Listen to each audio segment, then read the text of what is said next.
All right.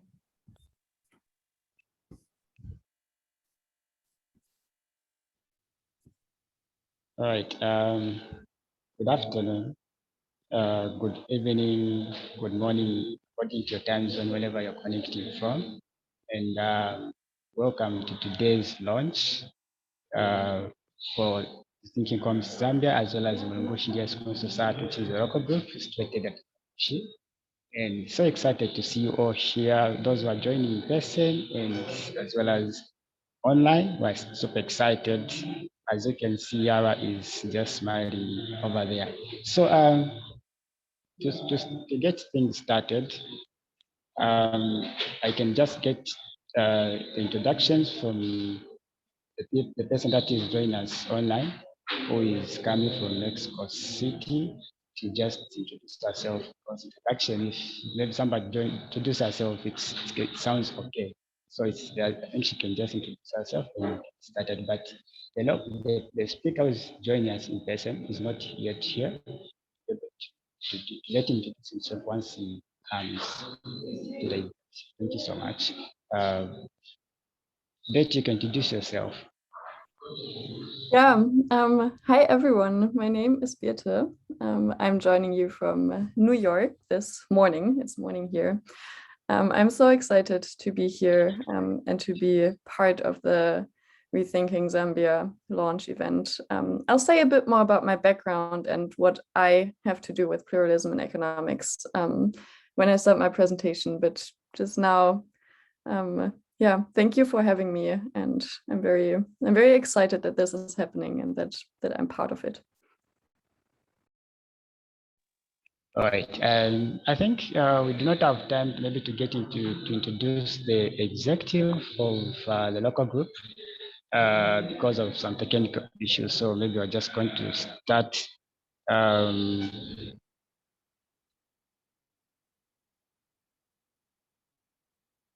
We're just going to start the presentation. And the theme for today is Introduction to Pluralist Economics. That's the theme that we've set up.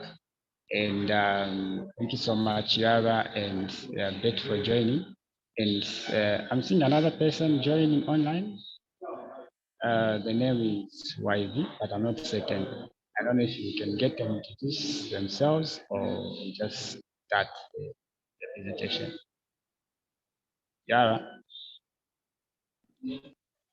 Great. Yeah. Do you want me to start the video first? So the welcoming words by Ross, or do you want Birte to start her presentation immediately? Yes, you can start the video, then afterwards the presentation can. Okay, perfect. Yes, we got a video by Ross, so from Rethinking Economics International, and he was invited for today's launch, but unfortunately he can't be here in person. So he recorded a video for us, which I will share with you. Please let me know if you can't hear the sound. But I think we tried it earlier. I think it should work, but just shoot me a quick message in the chat or something if it doesn't. So I will start sharing my screen and then showing the video. Here we go. Hello, my name's Ross, and I am calling in from the Rethinking Economics International team. I'm sorry that I can't be there in person, but thank you very much to the team and to Rethinking Economics Zambia for inviting me along today to talk a little bit about what Rethinking Economics International is and how we would really like you to be involved and kind of what being part of our global network can do for you. So I'm going to take about 7 or 8 minutes for this presentation. Obviously, I can't answer any questions live as this has been recorded, but if you have any, please do get in touch. I'll share all my contact details with the team afterwards so they can pass it on to you. So first things first is just to say welcome to the Rethinking Economics Network. This is a picture of one of our global gatherings that we ran a few years ago when we could meet up very freely in person. But think of this as your welcome party. Think of this as the people that are here to say, welcome to Rethinking Economics. What is Rethinking Economics? So to answer that best, I'm going to pass you over to some of the members of our global network to share with you what Rethinking Economics is to them. So Rethinking Economics is a network of student campaigns at different universities. So what we do is we support students at their universities to campaign for a better economics education. And the reason that we do this is so that we can create future economists who are equipped with the tools that they need to address the problems that we face as a society. Currently, as the curriculum stands, it does not produce graduates that are critical thinkers. It produces graduates that think in silos and know how to solve problems in only one way. I think economics needs to go back to its roots and be a social science. I think economic education is at the backbone of how we understand the economy and how we practice economic policy. And that is why it's so important that we introduce economic pluralism. Rethinking Economics is an international network trying to improve economics education. And we're creating the next generation of students and economists who will create a better future and a better world for everyone. Currently, we have over 50 groups in 24 countries, all campaigning to create a curriculum that is critical, real world, and pluralist, and that's appropriate to them in their countries. The thing we need to do is really understand the people that are behind the world, different societies, and get the best economic models, the best economic thinking that works for their particular context. In the developing countries, we need our own theories, our own national thought related to our structure and our history. Our future can be transformative, or we can expose people from all over the world with other ways of thinking, for example, African ways of thinking, that might also enable them to solve their problems. I'm a rethinker. I'm a rethinker. I'm a rethinker. I'm a rethinker. I'm a rethinker. I'm a rethinker. And I'm from Argentina. And I'm from Mexico. And I'm from Germany. And I'm from Norway. And I'm from Spain. And I'm from South Africa. We don't have economic systems that reflect the type of world that people want to live in. If we really want to solve world's problems, we need to start working together. It's not about creating a new economic curriculum and just one, but a lot of different, like thousands of new curriculums around the world. Our economic system isn't working and our economics education is not fit for purpose. We need your help to change that. Come online, become a rethinker, join your local group, and together we can create an economy that works for everyone.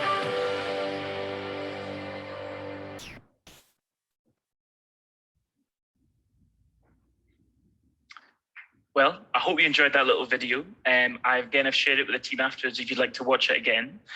Now I'm going to talk in a bit more detail about what Rethinking Economics asks for, and also what you can get by becoming involved in our network. So we touched on it in that video there, but there are three main aims of Rethinking Economics. To reform university economics education. That means curriculums that are real world, that kind of reflect the economic issues that we're seeing in society. We want to see them in a curricula. We also want curricula that promote critical thinking. We're not just interested in economic alternative, we're also interested in making and cultivating alternative economists that can communicate with people in the real world, economists that can apply critical thinking to very complex problems. That's the kind of education, economics education, that we want to have in our institutions, and to be subject to the people that are studying economics, to our members. We also want a university economics education that's pluralist. We want one that recognises there is debate, discussion, and that actually there are often more than one answer to questions that are posed, and that questions of ethics, morals, these are all really important when we are thinking about the economics discipline. But we also recognise that the economics discipline has a diversity problem. In particular, countries in different ways, but certainly on a global scale. And the institution is defined by countries within Western Europe, Northern American contexts. That's where the institutions are based, the top journals are based, the top thinkers have to go. For a discipline that has such an impact around the world, regardless of where you are, it seems like the minority world is having a large sway over what the majority world understands economics to be. And we believe that's a problem. So we want to diversify the people that are studying economics around the world, that are the spokespeople of the discipline, but also decolonize, to move away from this very European-centric perception of what economics can be and kind of what constitutes economics. And then thirdly, we're here to create an international community of rethinkers. That's why events like this are so important. That's why we really encourage you to get part of your national network and your local group. We aren't just, we're hopefully not sort of dry academic institution. We're also one where you will meet like-minded people, be part of a movement for change, and hopefully gain a lot of new insight, skills, and friends along the way. And this is just a nice image that kind of clarifies and puts across how we see our theory of change, how we see change being made. So students and members of groups like yourself start Rethinking Economics groups at their university. Those groups grow, mature into campaigns, collaborations, alternative education, alternative economics curricula, that themselves grow leaders like yourselves, grow future economists, that then take the ideals and values that they have gained from being part of their group and their network, they take that into the wider world. Now, crucially, hopefully what you'll see from this picture is that, I'm based in Manchester in the UK. My role in this, and it's not the role of anybody else in the Rethinking Economics Network, and certainly not the Rethinking Economics, it's certainly not in Rethinking Economics International. It's not our role to tell you the type of economics that you should be taught. Actually, the people with the most insight, expertise, knowledge, and sense of the problems within their economics discipline within your university are you. So we're not here to set the agenda of what constitutes good and bad economics in your own regional or national context. That's down to you. What our role here is to do, and the role of the Rethinking Economics Network is to really empower you, grow your skills, grow your confidence and ability within economics, so you can find answers to these questions that we are posing. But as I said, there is the Rethinking Economics Network, which is made up of local groups, national networks, members from all around the world, and they are supported by the Rethinking Economics International team, of which I am a member. Also, part of Rethinking Economics International is the Rethinking Economics International Members Council. These are elected every year by groups in the RE network, where you will be part of that election that takes place in around May 2022. These are representatives from groups right around the world, and they work in key areas of our network: communications, campaigns, membership, and partnerships. And if you're interested further down your road, further down your journey in Rethinking Economics, this might be something that you might be interested in applying to be part of. Here also is some of the friendly faces that make up Rethinking Economics International. The names are hopefully going to appear. There we go. I will share details with the team afterwards, but these members of this team have different skills, different roles, but are all here to support and grow the work that you do. But what does Rethinking Economics offer? Kind of what can you expect by being part of the Rethinking Economics Network? Well, one, you're going to expand your knowledge and help other people learn about kind of pluralist alternative economics, but you'll expand that for yourself. We ran the Rethinking Economics Festival last year, which was an amazing online event with talks, workshops, discussions about a pluralist reformed economics. And we also run lots of webinars, and there's various things that go on out the year that are other ways in which you can learn about new economic up-to-date thinking. All of these resources are shared on our social media, in our newsletter, and these are really great ways of getting involved in meeting new rethinkers, but also expanding your own knowledge. You can gain new skills and abilities So this on the left is a resource that we have shared with your team, but also gives you insights on how you can gain leadership skills that can be really useful in your Rethinking Economics work, but also in later life as well. We also run training sessions that we would love to have you along to, details of which will all be circulated when they become available. But you'll also just be part of a campaign to reform economics education. I've got a selection of reports on this screen that have all been written by members of our network that all expose or discuss or raise awareness about key issues or areas of hope within economics that have been written by our members.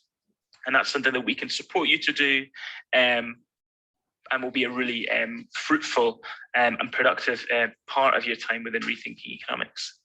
But also, you are ultimately part of an amazing global network. Each one of these little pins represents a local group, a national network. We keep in touch through a program called Slack, which details will be shared of you. But if that doesn't work for you, I'm also in contact via WhatsApp. And these are really great ways in which you can feel part of this global community that you're hopefully going to join.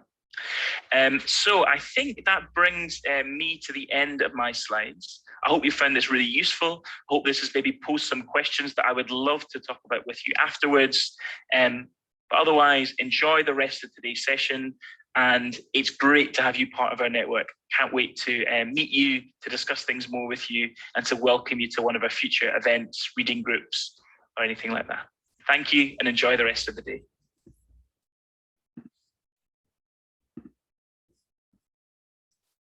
All right, I hope you could see and hear all the things that Ross said in his little message to us for today.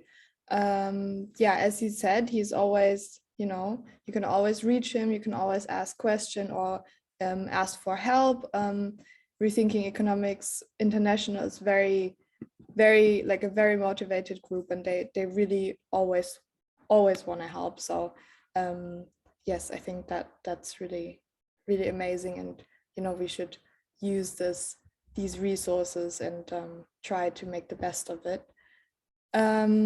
So I think now is the part where Birte starts her presentation, which we're really excited about.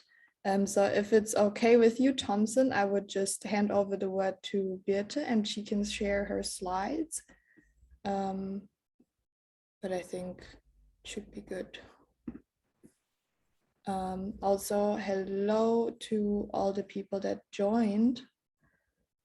We have 2 more people. That's really nice. Yeah, thank you, Yara and Thompson. Also, I will just assume if I don't hear anything that you hear me well and that you can see me well. If anything goes wrong with the connection or so, then just put a chat message and we can try to figure it out. So yeah, I'm just going to go ahead and share my screen. And we'll be starting my presentation on an introduction to plural economics or pluralism in economics. What is it and why do we need it, or why do I argue, why does Rethinking Economics argue that we really need some pluralism in economics? Maybe before I jump right into my argument or my story that I want to tell, I want to just let you know a bit about my background and about why I've been invited to talk here, which I'm, as I said, so honored and so excited about. I've been around this pluralism in economics movement since 2014 when I studied back in the Netherlands, and we started writing one of those reports that Ross also mentioned at our local group in my university where I was a bachelor student back then. And some of the things, or actually quite a lot of the things that I'm talking about today, they still go back to what I thought about and what I talked about when I was in the Netherlands. I'm now seeing that there's a chat message here about the project being down. Do I continue or do I pause? What's going on? Still muted. I think you just continue, and we will record it, and then we can share the recording afterwards if the network is down. Okay, wonderful. Then I just continue. And yeah, I hope it'll be there. Otherwise, the video can be shared later. Okay, so yeah, basically the start for me was back in 2014 in my undergrad education, but then I went on to Vienna in Austria, where, for example, I was part of this conference that we organized on pluralist economics. And it was really interesting for me just now when we watched the message and the video by Ross from Rethinking Economics. In the video, there are some of the faces that you see on this picture. You can recognize them from the video as well, which I think really shows you that this is a global community and you get to really meet people and you get to build these connections, which for me was a really exciting part of being part of this student movement. I then also became part of the network for plural economics in Germany, as I am from Germany originally. And at some point, as I was moving more from the student role into a researcher role, as I'm now doing my PhD, I also started to think about these topics more in terms of research frames, in terms of publishing, and published a paper together with Claudius Gräbner-Radkowicz, who is now a professor for plural economics in Germany. So a lot of the stuff that I'm talking about today draws from my work with Claudius and also from my engagement in the student movement in the past 7 years. And now I'm doing my PhD in economics at the New School in New York, which is one of the few very heterodox alternative critical programs in economics in the United States. So yeah, this is just kind of to show you where I'm coming from with the stuff that I'm talking about today. And now what I actually want to talk about today is I want to tell you a bit about how pluralism in economics is the call for a greater plurality of perspectives, of theories, of methods, etc., in both economics teaching and I think also in economics research in the discipline as a whole. And we need it, I argue, among other things, because it helps us understand real existing economic structures, events, dynamics better. In Germany, at least the network was established in 2008 in the context of the financial crisis, which started in the US, and then of course the Euro crisis, which hit the EU and also hit Germany, and students recognizing, okay, what we're being taught in our economics classes does not really help us understand what's going on right now, or at least we're also not discussing it so much in the event as these economic events are happening. So what I want to talk about in this talk is firstly, what is plural economics in education and in research? Then secondly, why do we need plural economics? And just in the end, briefly talk again about the power of networks and why I am so excited to see that Zambia is now joining Rethinking Economics.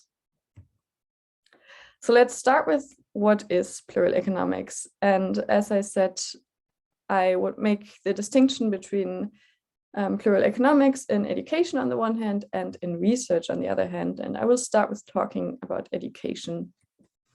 And if your economics experience is anything like mine or like the one by students who study economics in Germany, then probably what you've been exposed to a lot was neoclassical economics.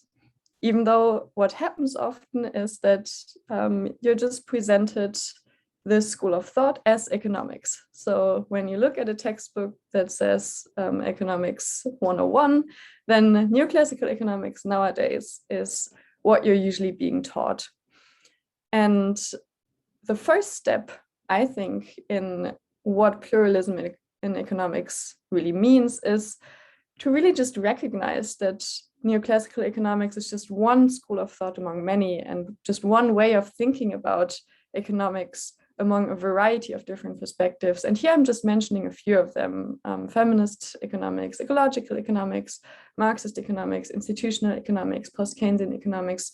Those are some school of thoughts that have emerged over the years, or that even have a history that goes back further than the history of neoclassical economics. And just recognizing that these schools of thought exist, and that neoclassical economics is just one of many different perspectives, this would be the first step in a plural economics education. But then the second step, I would argue, would also be to understand that there are certain, to reflect about how these different schools of thought relate to one another, understand how they differ in their core assumptions, differ in normative commitments, but also maybe understand the complementarities, understand where maybe some perspectives might help offer an additional perspective to explaining things that really maybe one school of thought cannot explain by itself.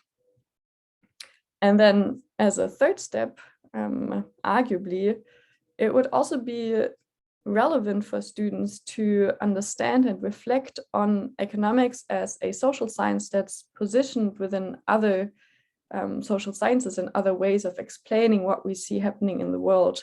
And economics often poses itself as this queen of social sciences. Economics as a discipline is highly formalized in the mainstream.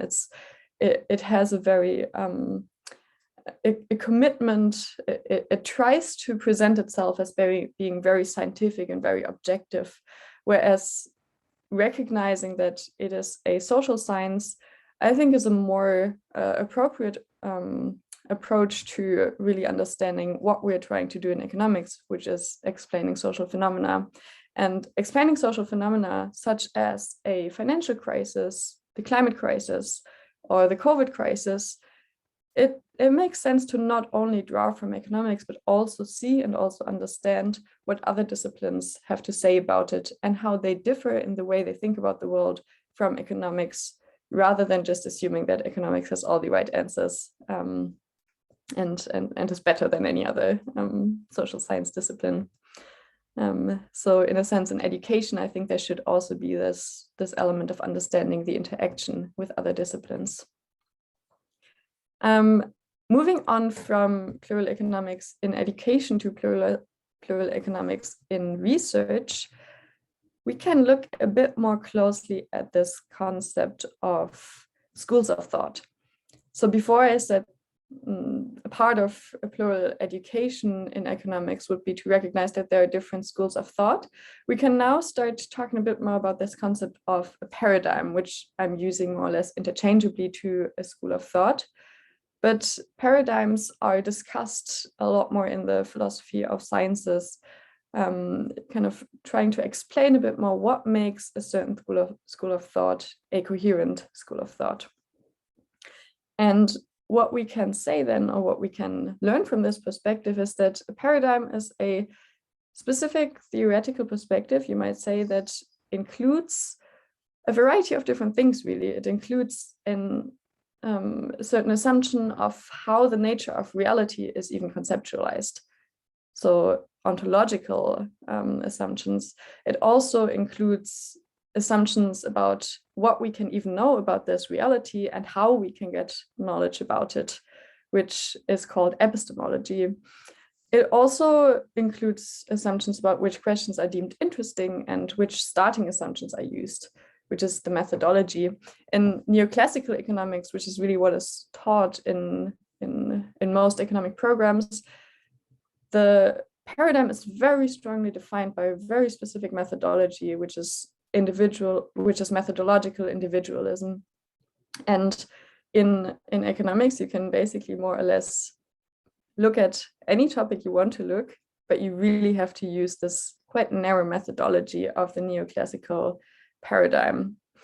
And then we also have certain tools and methods that we actually use within a certain paradigm that are deemed acceptable, that are deemed interesting for the kind of questions we want to approach. Note also that there is already I am already proposing a certain ontology in the way that I am structuring these 4 elements as well, where my ontology includes that ontology is prior to epistemology, which is just a minor point. But the point here is really to say that there are so many things that go on in the background of scientific research that we often don't really talk about, because what we actually see in journal articles or in the discussions or newspaper articles is really the concrete models and the methods, and everything, all the assumptions that go on behind it, they are usually not made explicit, they are not discussed. So there's often a consensus in a single paradigm about ontology, epistemology, methodology, and then there might be a diversity of methods or tools that are actually used within this background consensus. And this also makes a lot of sense, right? It makes research a lot easier if you have a certain consensus in the background and don't always have to start your research by explaining what your ontology is. However, it's problematic, I argue, and a lot of people in plural economics argue, if an entire discipline is structured just around one single paradigm that just has one single set of epistemological and ontological assumptions. So the argument that we can then make here is that the entire economics discipline is structured around just a single paradigm of neoclassical economics. This is a image or a graph from a paper by Leonard Dobusch and Jakob Capella from 2012, who tried to show that a bit how that works, where the neoclassical orthodoxy, so the neoclassical school, is really the core of what is the mainstream in economics. And mainstream is really that which defines the discourse, so to say. So this is where we see the schools that are considered especially highly ranked in economics, or the journals where you get published. So this is really what sets the discourse in the discipline. And we see that a large part of this is neoclassical economics. But there's also behavioral economics, for example, which is by now also part of the mainstream. And then there are these schools of thought which are part of the so-called heterodoxy. They are not part of the orthodoxy of that which is really the core of the mainstream. But sometimes they move a bit to the fringes of the mainstream. The point here is to show that sometimes mainstream economists say, hey, but economics is already very plural because look at this, we have behavioral economics, we have experimental research, etc. Whereas really a large part of what is happening in economics research is not really, it's not really seen or heard by the mainstream. And as I will argue later, these are really important perspectives that we are missing. I see that there's some rearranging and figuring out in the local site going on right now. Thompson, do you want me to stop briefly, or do I just keep going?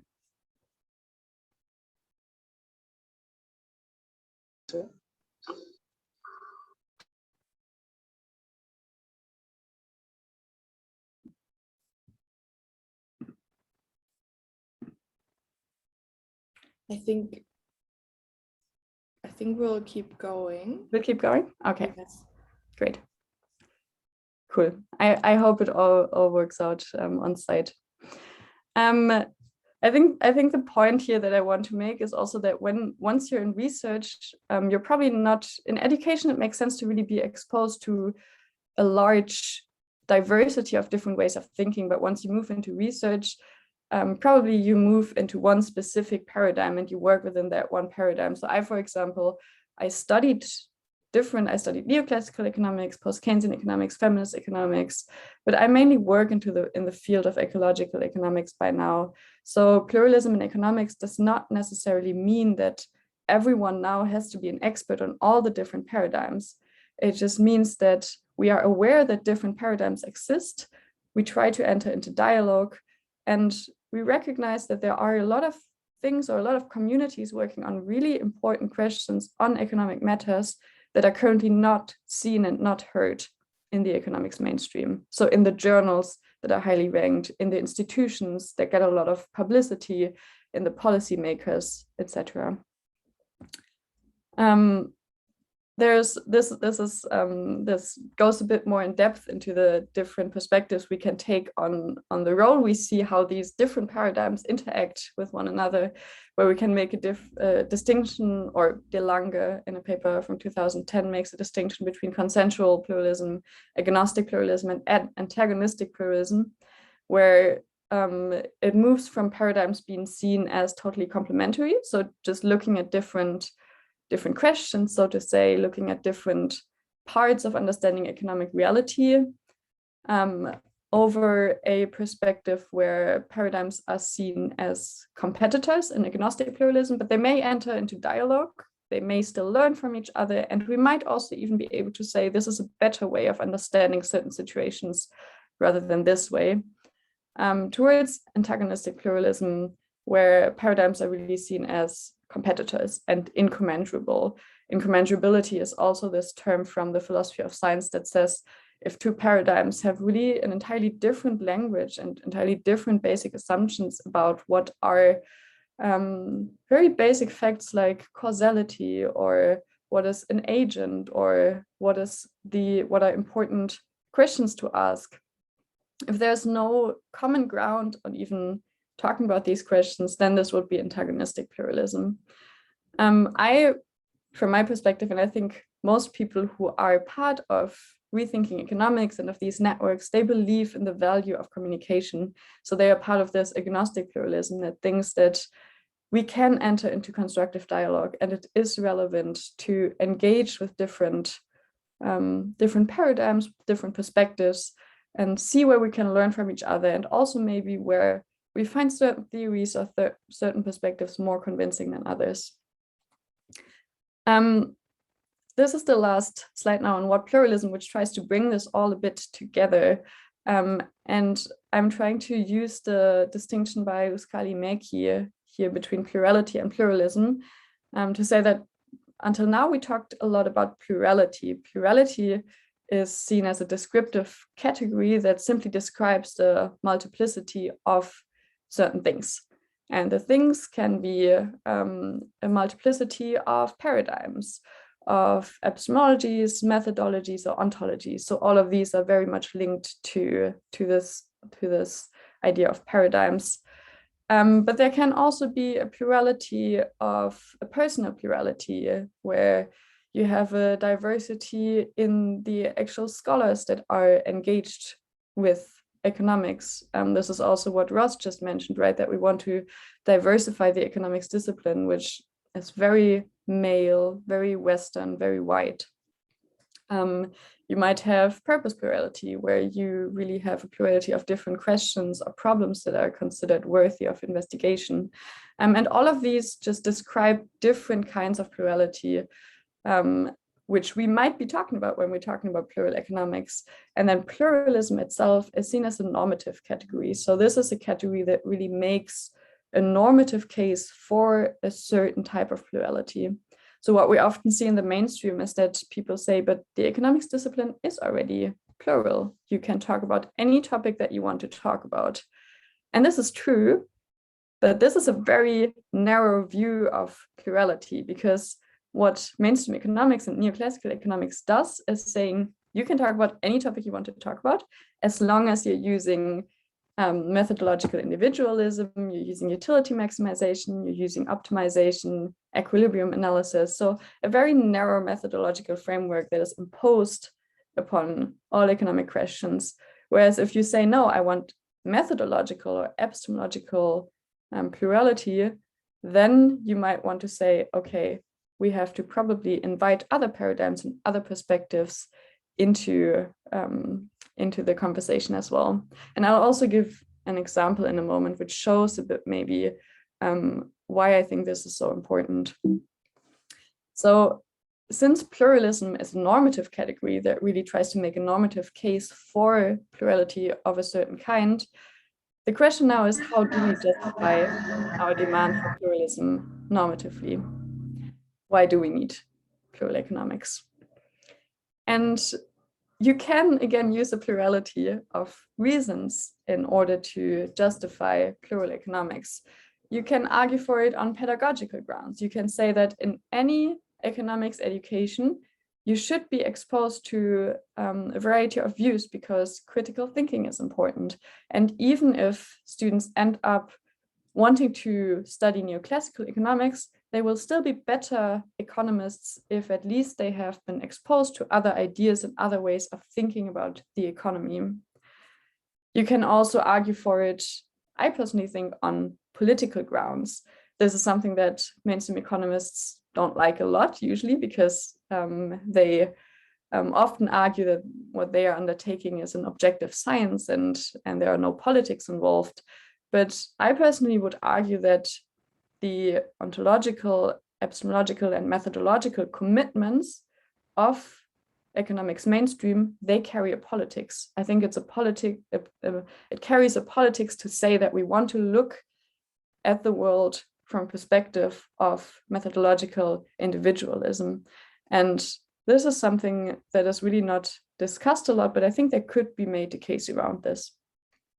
But then you can also argue for it on epistemological grounds. So epistemology, again, was this term which described how we even create knowledge about the world. And this is something that also economists, also mainstream economists, should care about. Everyone who wants to do economics should care about really the arguments that we make on how we create knowledge about economic systems and dynamics.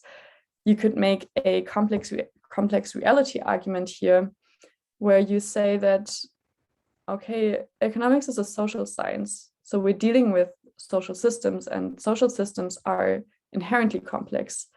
They are historically contingent, they are socially constructed, or at least parts of them are socially constructed. So we should not only, or if we only try to formalize them in mathematical models, then we're probably missing something, and we're probably not seeing the whole picture. We can also make this case for any science, however. A lot of physical and natural scientists would also say that a certain type of plurality is really good to have, because that's how innovation happens. That's how we move forward as a discipline, that we allow people to think outside of the box as well. We are simply in a position where we never can really know 100% whether we have the right theory or the perfect theory to explain something. So it makes sense to really have a diversity of perspectives and see which one works better or worse in certain situations. So there's also this purpose of science argument. And I think I want to now make a little show a little example of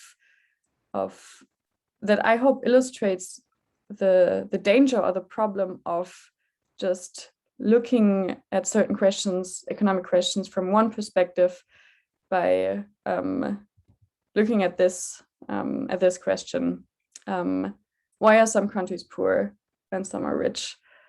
This is a question that drove a lot of has been driving a lot of people for a long time, and it certainly drove me a lot when I was an undergraduate student.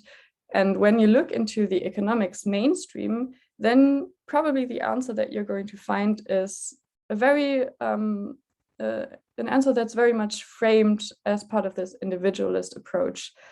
This, for example, is the book by Acemoglu and Robinson, Why Nations Fail. Those are Harvard economists, like the very stereotypical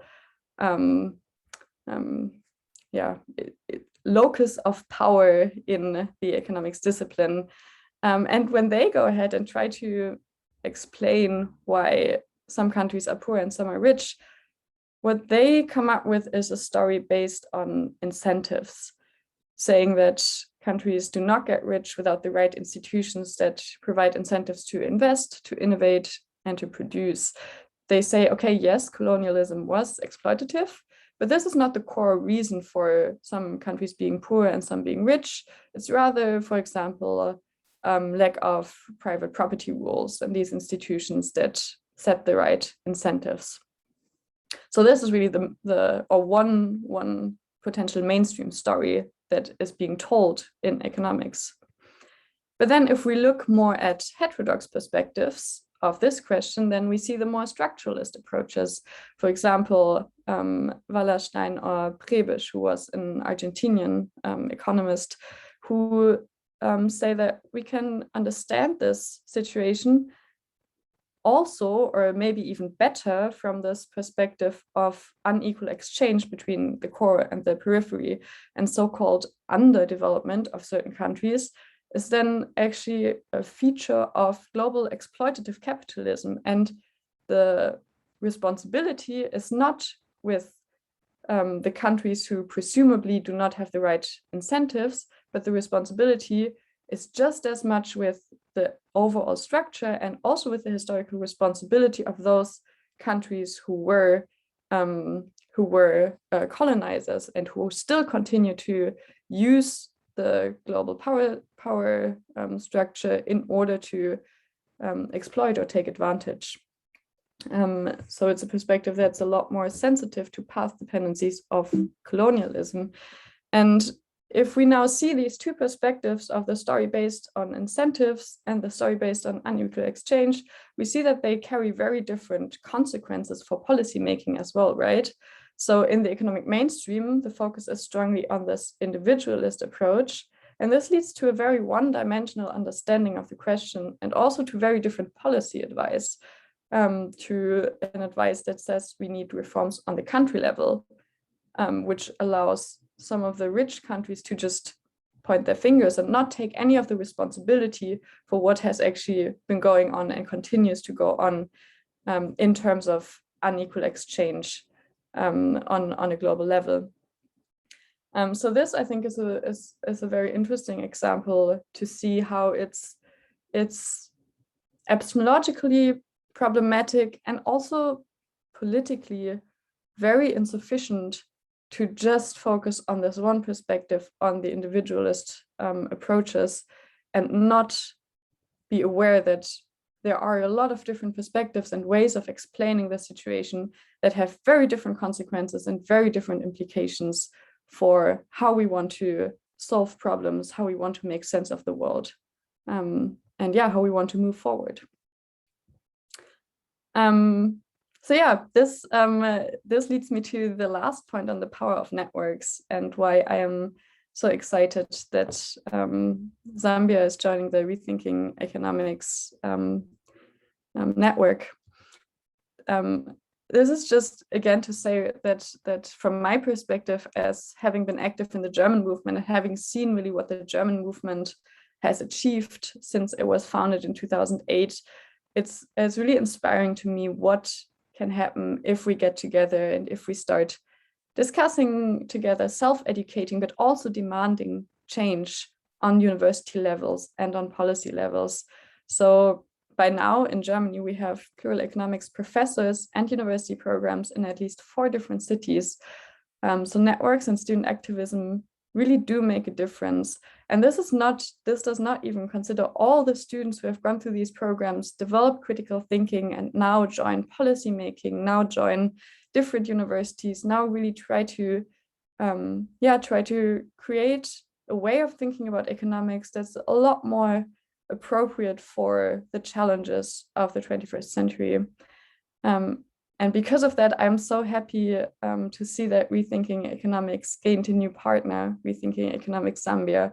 I'm really honored to be part of this and to be experiencing this moment of launching Rethinking Economics Zambia.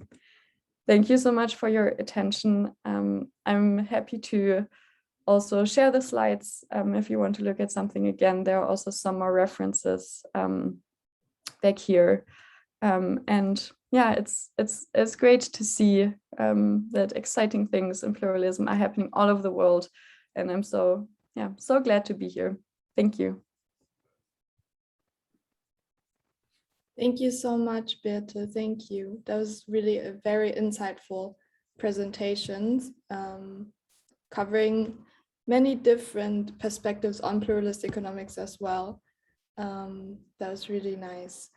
So I think, as far as I know, the speaker on site has arrived, and I think it's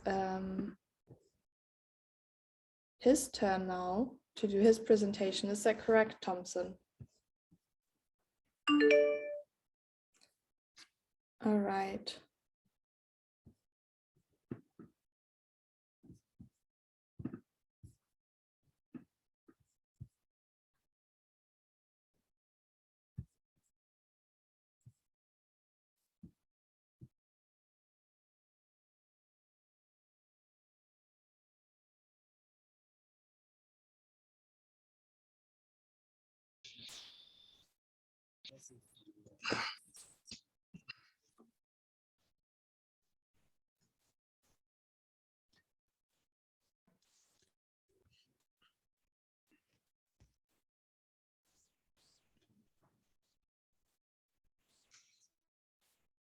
Good afternoon, ladies and gentlemen.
Good afternoon, ladies and gentlemen.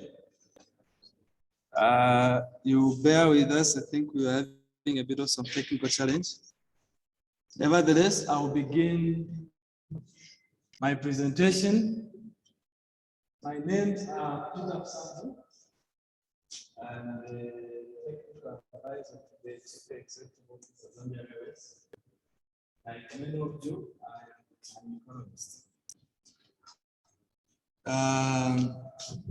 So I'll start with the table of contents. So the table of contents will have the perception about economics today. Then I'll go on to discuss about what is economics today. Then we'll go to the remit, and then the integration of pluralism. After that, we can conclude. On the perception today about economics. So I've broken the perception into the external perception as well as the internal perception. I'm making an assumption that economics over. Most of us say are economists. So I've broken it into the external perception as well as the internal perception. On the external perception, we're talking about the non-economists. What do they do economics to be? Or when they see an economist, who do they think an economist is? The internal perception is about you, the economist. Who do you say you are as economists? I'm very happy that the previous speaker, my colleague, has already given an explanation, a broader explanation on pluralism of economics. And that has made my job very easy, because now I'm just going to focus on how do we make sure that we integrate into the broader, or into the main, together the mainstream economics. Now, on the external perception of economics,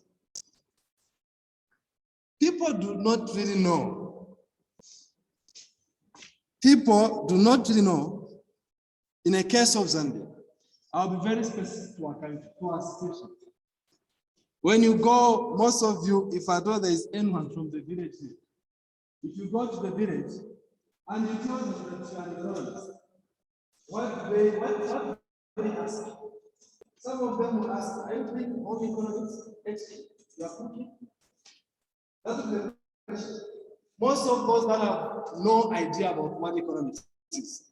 But a few of them who could have an idea of what economics is, they will tell you that, no, you guys, all you do is things to do with the interest rates. We are always calculating what we need to do, what is the interest rates, what's this level of unemployment, how much of money should we hold in our vaults so that the exchange rate can remain at a certain rate, how much of production we need for us to maintain a certain.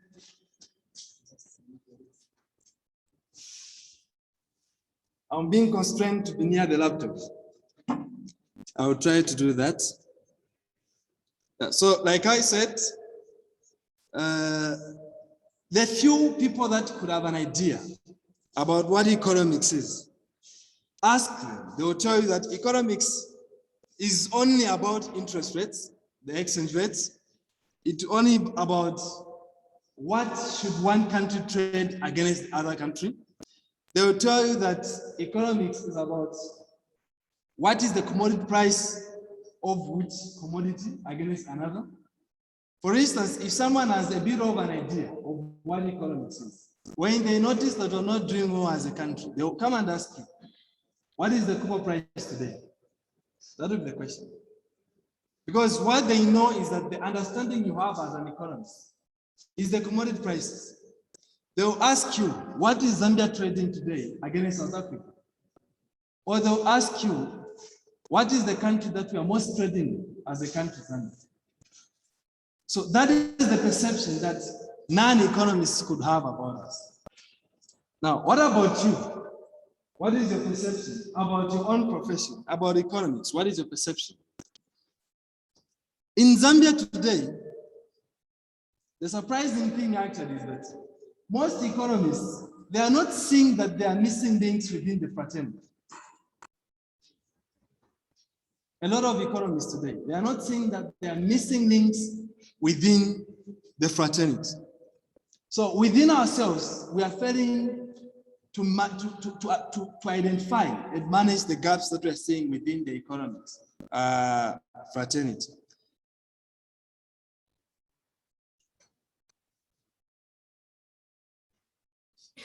We also know that we are only relevant.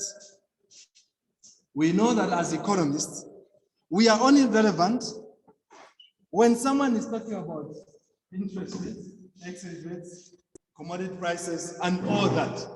We are very much aware that that's what we are relevant to. The rest of the things, even as we know that when we ask certain questions beyond those, we struggle to give answers as economists. Other than that, we are inclined to a certain thought as economists. And this thought that we have is the thought of who do you work for and what kind of money does it pay? I can agree with you that yes, most of the economists out there, they're getting a lot of money. They get very well paid. But is that the perception? Is that all that we need to have as economists? So in the economics fraternity, we're just now thinking that being an economist is working for World Bank, working for the Bank of Zambia, working for IMF, all those big organizations. That's what comes in mind when you think of what economics. We are hoping that things now will change a bit because the current president of the Republic of Zambia is an economist. Maybe now we have more reasons to answer with so much strength as in who we are. Now, the question that I ask all of us to a person who doesn't know at all what economics is about, what would you say is economics? When you say you are an economist, who are you? To a person who has absolutely no idea of what economics is. Who is an economist? What are you as an economist? Who are you? Are you able to explain to a student who has never gone to school? Are we? We are? Very well. That's nice. Personally, I have struggled to explain in full explanation who I am if I'm asked by a village. Because I will not be able to translate what interest rate is in my local language. I may be able to struggle there to say that, no, this is when we have so much of increases in prices, or maybe we have too much of money chasing a little bit of goods. You can struggle around that to explain what that is. But are we identified? Are we able to identify it? Look at other professions. Lawyers. When someone says I'm a lawyer, isn't it automatic that someone knows what they do? When someone says I'm a doctor, isn't it automatic that everyone knows what they do? Now, the idea of this discussion, how do we then become so much identified? How do we bring in so much into the fraternity so that before we even explain, people can understand who we are and what we are? Unfortunately, we seem to be struggling with the other laptop here, and I do not have the application to connect that gadget.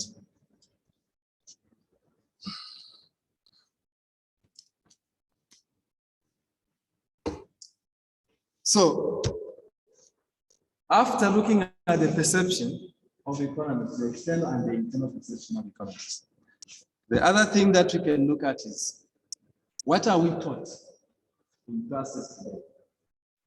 What are we taught in classes today? So, we are taught of a certain technique field, which is quite questionable. Other than this being questionable, we also see that there is a bit of some lacking in practicability in what we are taught. We are lacking a bit when we want to practice what we are taught. We are also taught of a certain economic thought, school of thought, and this is the neoclassical thought. Everything has been put on the side of neoclassical school of thought. But is that all that there can be? Other than that, economists address economics as a science. So they come in with a scientific objectivity to it. I think you've learned positivism and all those things. We come to it with thought of this is a science. So we can learn economics just like a scientist or a biologist will learn about life in the laboratory. We can learn economics like a science studying physics can do it. But is that what economics should be all about? Now, in trying to explain economics as a science, most of you should agree with me that we have a lot of assumptions. We have a lot of assumptions. In my 4th year at university, we studied the Heckscher-Ohlin concept of trade. Are we familiar to that concept? The Heckscher-Ohlin concept of international trade. Now, the Heckscher-Ohlin concept of international trade. This guy was trying to build reason for international trade. So it's a combination of Heckscher as well as Ohlin. So the two of them brought in the thought and decided that this is better.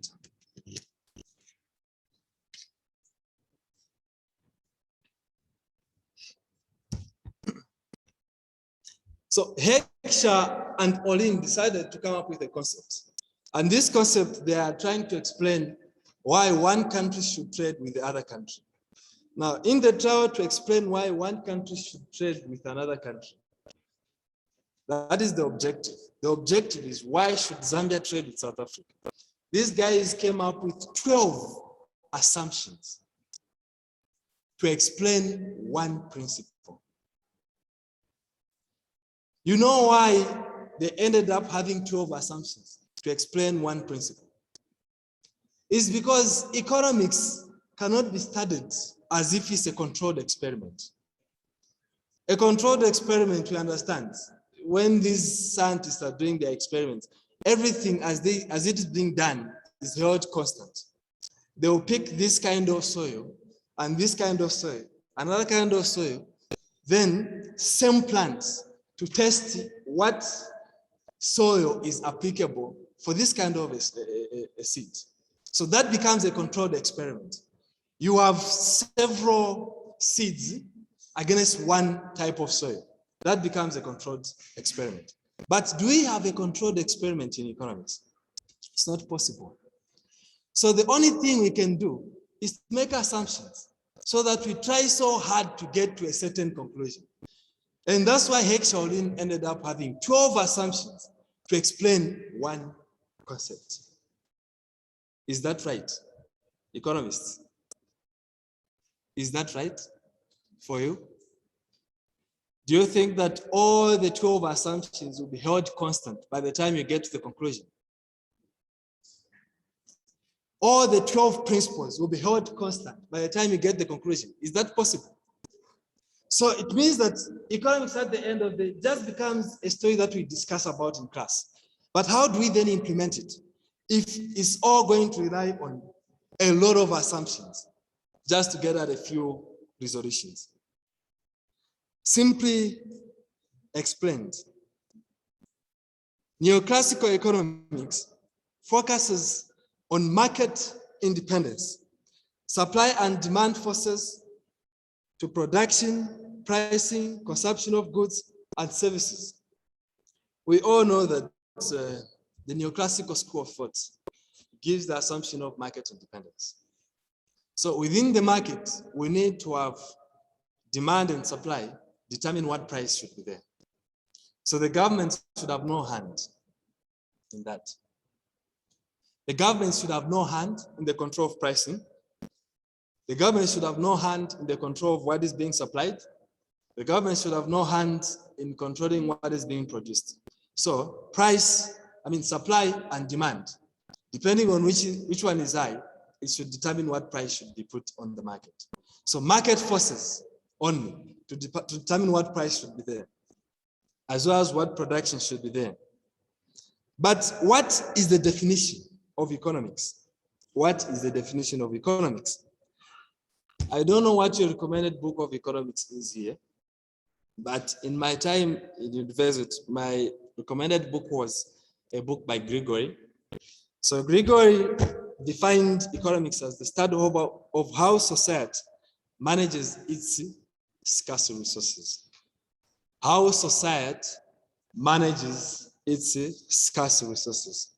Now, economics, according to Gregory, is a borrowed word from, it's a borrowed Greek word of oikonomos, which is there. And what this Greek word means is management of a home. It means management of a home.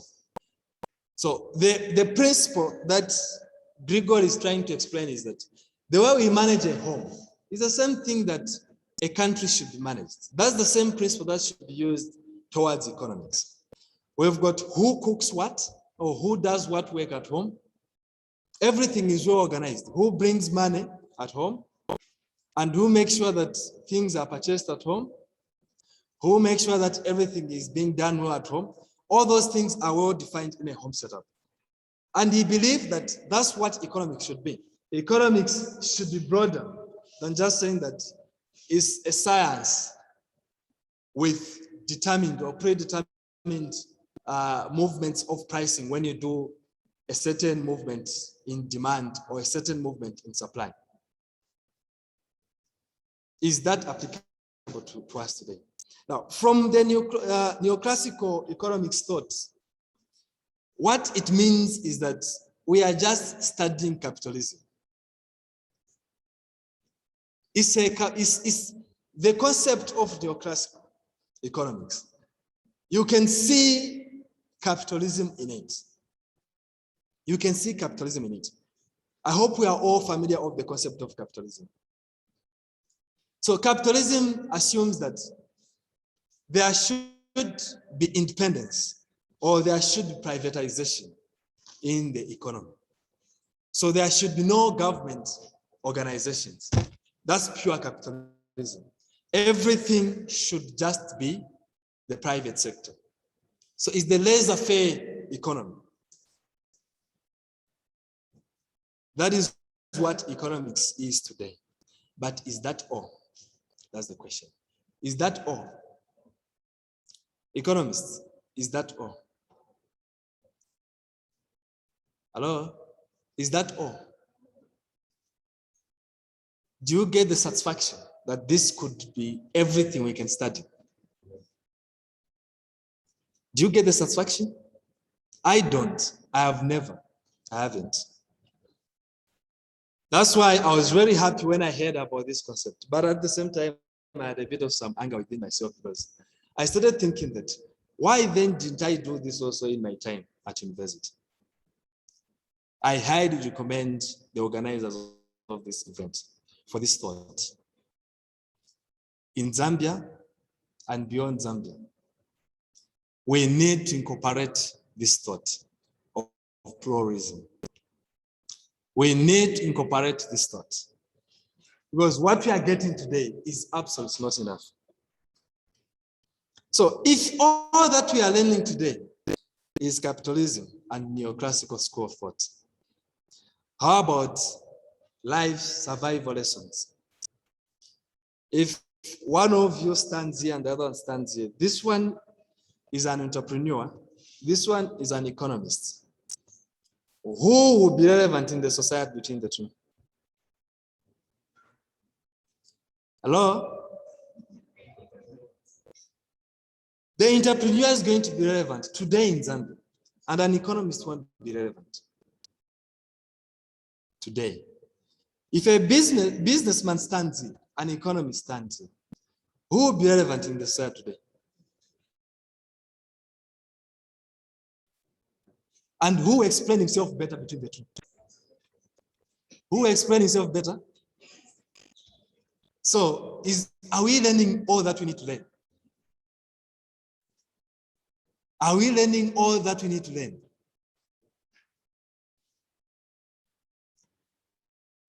Ladies and gentlemen, the reality today. The reality today. The reality today. The truth of the matter is that economics is both social and political. Economics is both social and political. If I went to the president today, who is a politician, and he has no understanding of economics, I give him a policy recommendation on economics. Do you think he'll just get it and say that let's implement? Who holds power? Isn't it politics? Then how do we work around politicians if economics doesn't include politics? How do we work around politicians if our field doesn't involve politicians? The theories and laws that we have today, they are crafted by both the classical and the neoclassical economists. And they can't explain everything. We understand the classical economists and the neoclassical economists, Adam Smith, Ricardo, and the like. Those are the classical economists. I wonder, when I start thinking about political economics, when I talk about politics, David Ricardo himself, he was a political economist. He was a political economist. But his thoughts or his approach to economics, he didn't have politics. He didn't have politics. The neoclassical economics, now I'm talking about the Keynesians and his friends. Adam Smith also falls on the other side, which is the classical. So these guys, everything that we are learning today, we're just draining the life of thoughts from the classical and the neoclassical economists. But how have we fared in downturns? How have we fared in depressions? How have we fared when there are shocks in the economy? What solutions have we given as economists? In May, due to COVID-19, in May, due to COVID-19, we saw a lot of struggles from the world.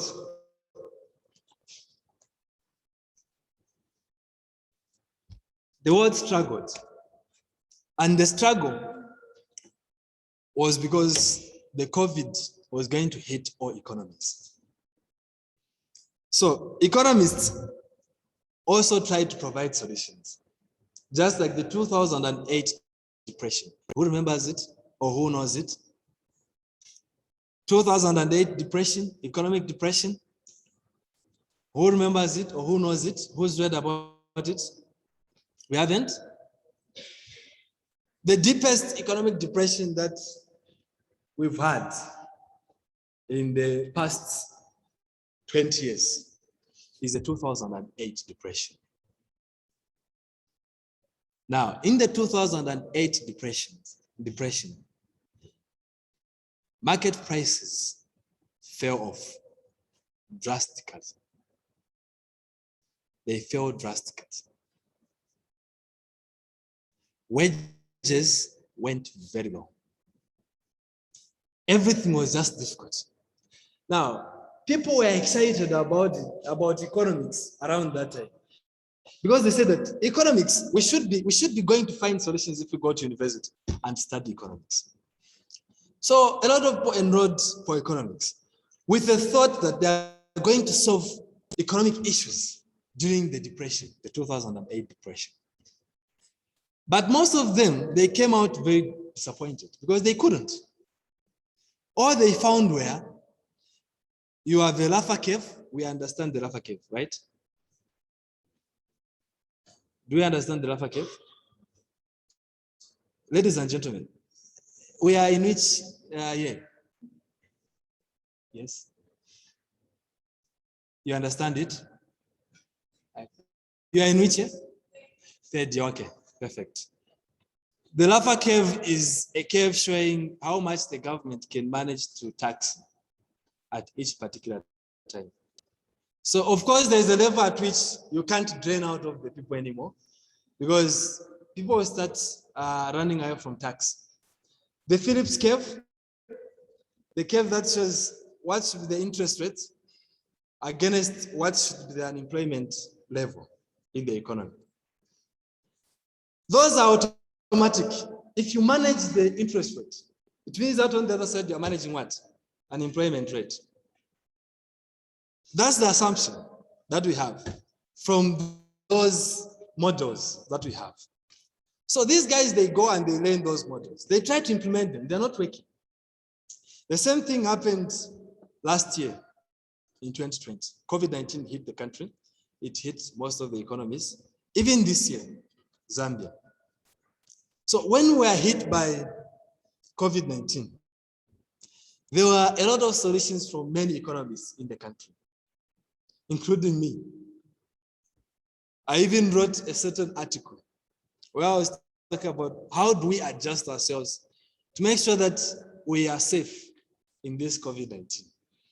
I made recommendations for the country as well as for the company that I'm working for. 90% of the things that I predicted would happen, they happened by chance. But the 10% was the biggest thing that needed to hold if we are going to survive. So because of the different environment we're in, this is a Zambian environment. And these policies or these models and everything, as they were being crafted, they could have been crafted at a different time or different level of development of a country to Zambia's development. So can they still apply to Zambia? If they applied in America, for instance, or if they applied in Britain, can they still apply in Zambia? Chances are very slim because we're talking about different development levels. Different development levels. Now, in terms of shocks, downturns, depressions, those models have really not been very helpful. They haven't solved much. The definition itself also that has been given for economics, it's not fully explained by the neoclassical economists. It's not. It has a lot that has been left out. Because the neoclassical economists, the focus is on the market itself, predetermining itself for what should be produced, what should be demanded, and what should be the price. But is that what is happening for the price of maize in Zambia? Hello? Who determines the price of maize in Zambia? Soybeans? The government. The government determines. So, is the neoclassical thought all applicable? Is it all inclusive? In 2000, French university students actually protested. Their protest was that they did not get a deeper understanding of the economic phenomenon from which they were faced. So they said they needed to have a change in what they were being taught. Business, entrepreneurship, culture, gender, and others, today they are actually running the world. Politicians are running the world. They are ruling. Businessmen, they are running the world. All the affairs of this world, they are being controlled by businessmen, entrepreneurs. Where are we as economists? We are at IMF. We are at Bank of Zambia. We are at World Bank. Is that enough? Is that enough? We are here to be employed? Are we here to be employed? Or we are here to employ? So we need to start thinking outside what we are given. The definition itself. So I'm now giving a remedy to all these questions that I have, to all the questions that you could also have. By the way, the purpose is that let's ask more than what we know. That's the purpose. Let's think more than what we know. That is the purpose. Let's ask more than what we know, and let's think more than what we know. Now, the International Review of Economics Education, they gave out a nice explanation, and they said, given that economics is inevitably plural, there can be no neutral ground on which to stand outside of the many competing paradigms from which we can pronounce upon the legitimacy of these schools of thought or the quality of what they present. Then it's either pluralism,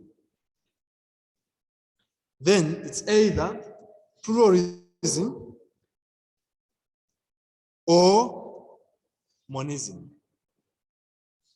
So monism here are talking about maintaining the neoclassical economic theory. Or we go the plural way of understanding economics. But the truth of the matter is that today, what the neoclassical economists explain is not enough to solve problems and challenges that we are faced with in the societies. The definition.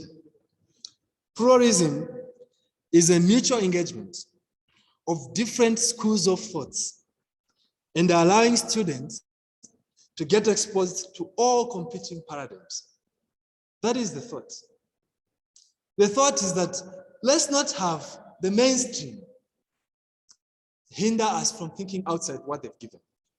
That is the thought. And then the thought again is not that let's do away with the mainstream. No, there are things that still hold. There are things that will hold probably as we develop more. So we're not asking that we do away with the neoclassical theory or school of thought as we jump on the pluralism thought. We are saying that let's sit on the round table together and see how we can incorporate other competing paradigms. How can we incorporate other competing paradigms? I think the previous speaker gave about 8 or 7 paradigms that have been thought around pluralism. That is the thought. There could be a Zambian scenario that may just be applicable to the Zambian scenario. So that needs to be incorporated. Pluralism does not propose to get rid of neoclassical thoughts, but rather to have an inclusive approach. It calls for respect, toleration, willingness to learn, curiosity, and friendliness.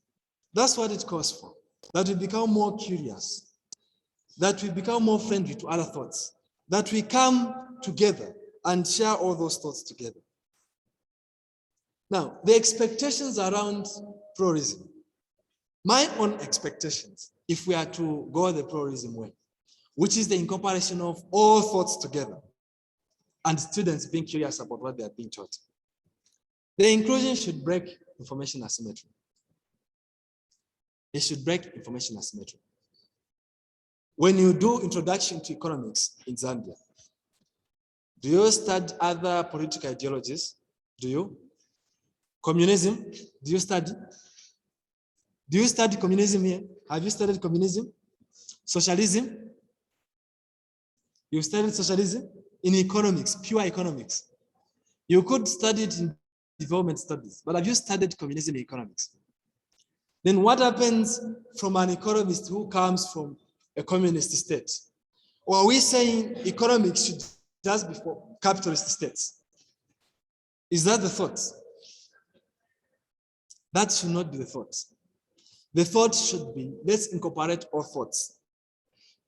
The inclusion will give a wider range of thought to economic challenges. It should be able to give us a wider range of thought to economic challenges. Also, we expect that it will be brought closer to society. If we go the pluralism way, one of the things that we expect is that when I stand in front of people, I tell them I'm an economist, they should be able to understand immediately the way a doctor would be understood if he said I'm a doctor or a lawyer or anyone else. That is what we're advocating for. We're also advocating that if we go the pluralism way, political ideologies will be incorporated. Political ideologies will be incorporated. I think the previous presenter talked about the Marxist theory. That is communism itself. It is communism itself. He draws the life of his theory out of communism. Economic differentials for democratic and non-democratic nations. So we also expect that we'll do away with the economic differentials between democratic and non-democratic countries. If Zambia today is not in good books with a dictatorial economy, chances of trade are minimal because we are believing on different political ideologies.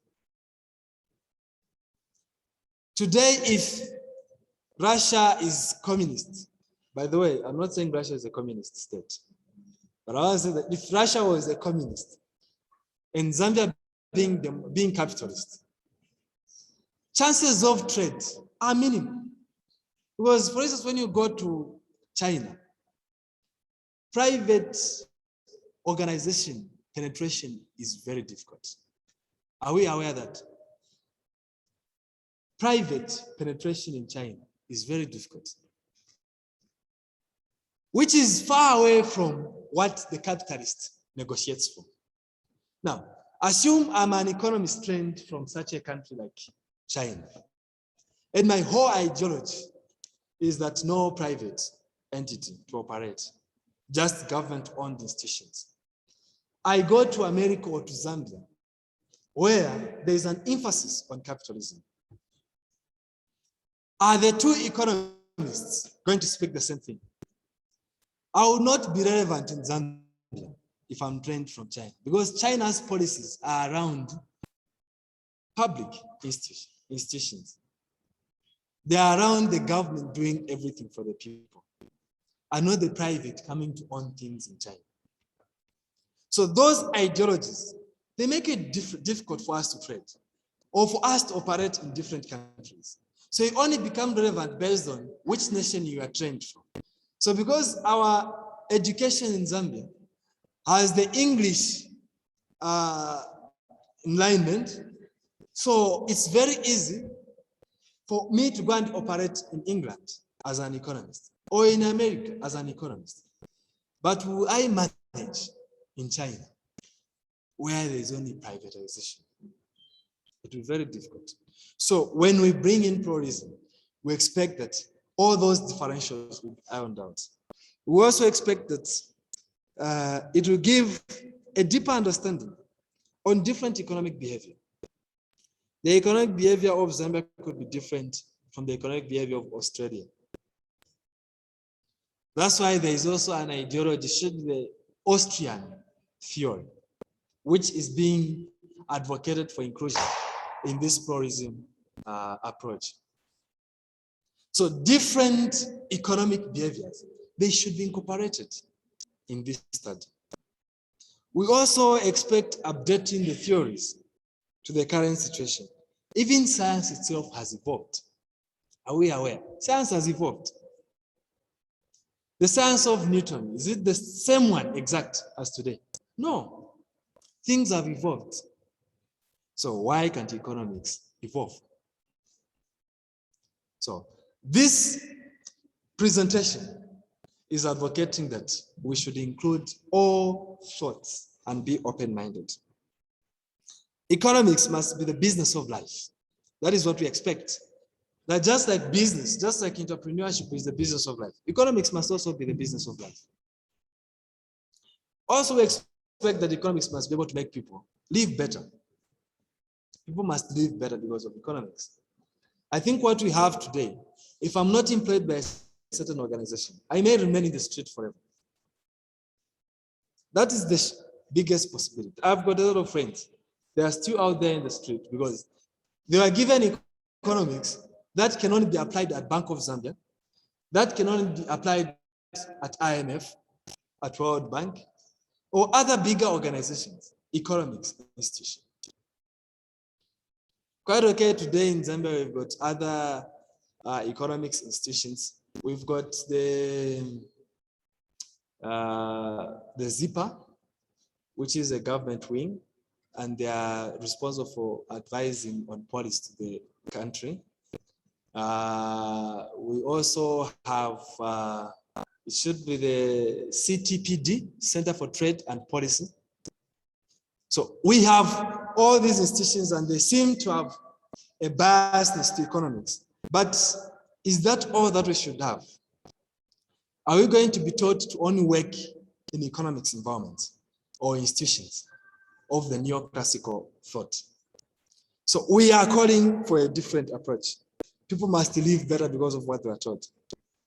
How do we then integrate pluralism? How do we then integrate pluralism?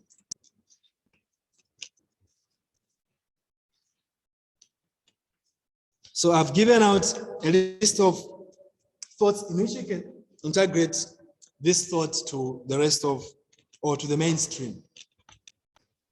We're saying that let's organize open discussion, forums, and then we debate.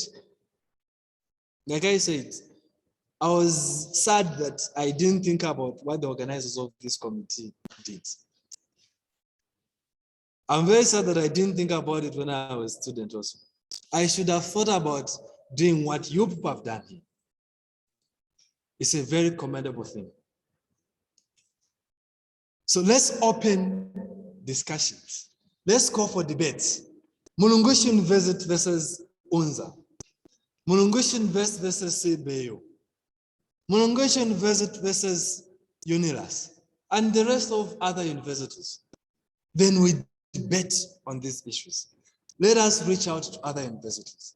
Let us also reform the curriculum and then have these thoughts included.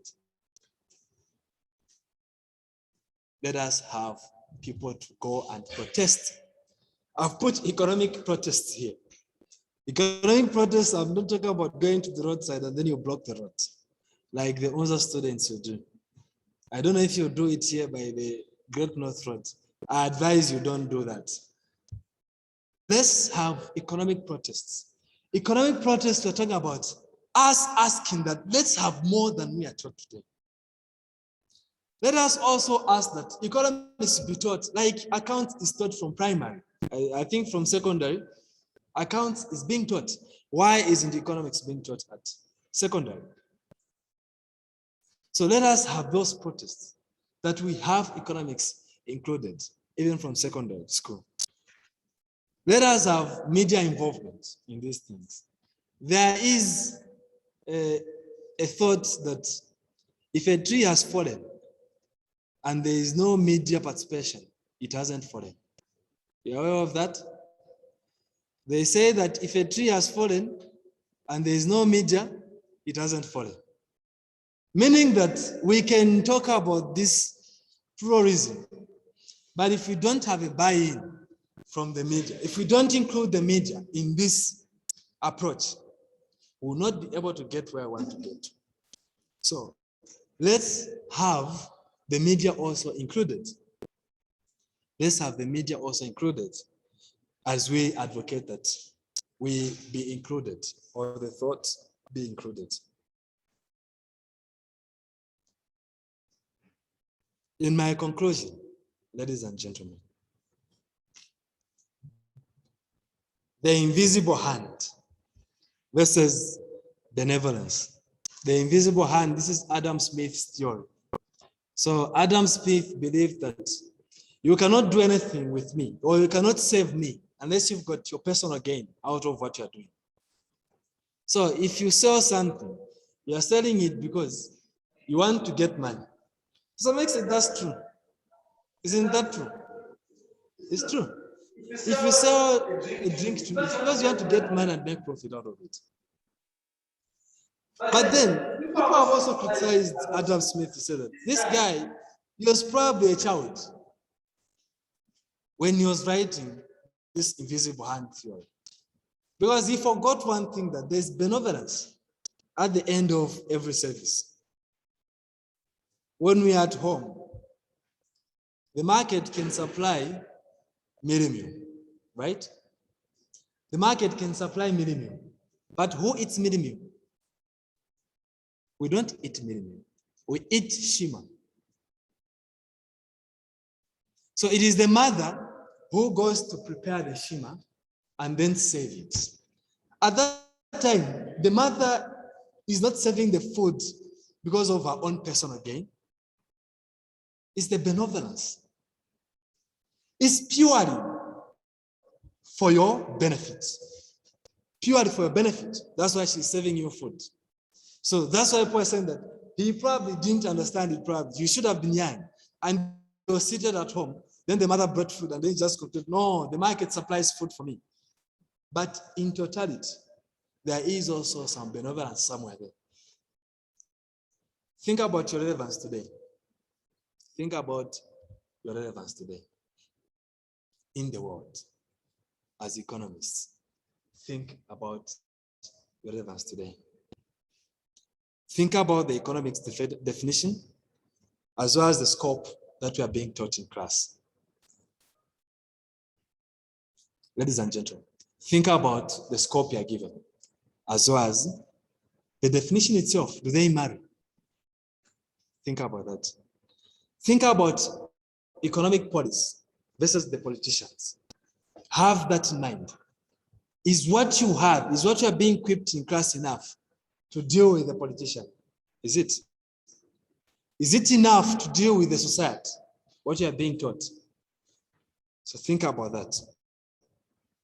Think about the level of development of Zambia and the applicability of economic theories. The level of development in Zambia. Think about it. Are you able to apply those theories? I can think that by increasing, you remember what happened? I don't know if you followed it properly. The Bank of Zambia decided to increase the monetary policy, right? The MPR. They increased the MPR. The thought of increasing the MPR was that there was too much money in circulation. So they wanted to draw that money out of the circulation and then manage the exchange rate because we are not doing well. So they thought that they needed to reduce money in circulation by increasing the MPR. Did the rate appreciate our domestic currency? Did it appreciate? No, it didn't. It did not appreciate even after doing that. Now, this gives you an understanding that we're talking about different levels of development. It could be applicable somewhere else when you do that. I was called for an interview somewhere where I was asked about what is your recommendation to the economic phenomena in Zambia? And what I said is that, please leave Bank of Zambia for now. They are very innocent in this discussion. The question is our fiscal management. That was our problem, and not the monetary issues. While the government, through the Bank of Zambia, was adjusting the MPR, and we still didn't have a solution. It's because maybe we're being careless in spending as a country, or maybe when you want to withdraw, it's not everyone that takes the money to the bank. Isn't that true? Is it everyone who takes the money to the bank in Zambia today? No. So when you increase the MPR, your objective is to draw out the money from the public. But people have packed the money into their homes. Of course, we are aware of the 65 million. That wasn't in a bank. So the levels of development are different. Maybe that policy could have been applicable where everyone believes that they have to bank. But here maybe I'm suspicious. I don't want to be caught because of some ways I've gotten the money. Or maybe I just don't believe that the bank will guarantee safety of my money. So I'd rather park it in my home. So before we get there, maybe there is a theory within Zambia that can address us as per our level of development. So we need policies that are directly linked to that. The neoclassical economic theory must not be replaced, but more should be incorporated in the curriculum. We are not asking that we should replace. We are just saying that let us incorporate more. Let the economic foundation be taught from primary or secondary. We are saying that let's have people learn economics from secondary or from primary. Let us also have forums where we can discuss pluralism, just like today. Ladies and gentlemen, thank you very much for your attention.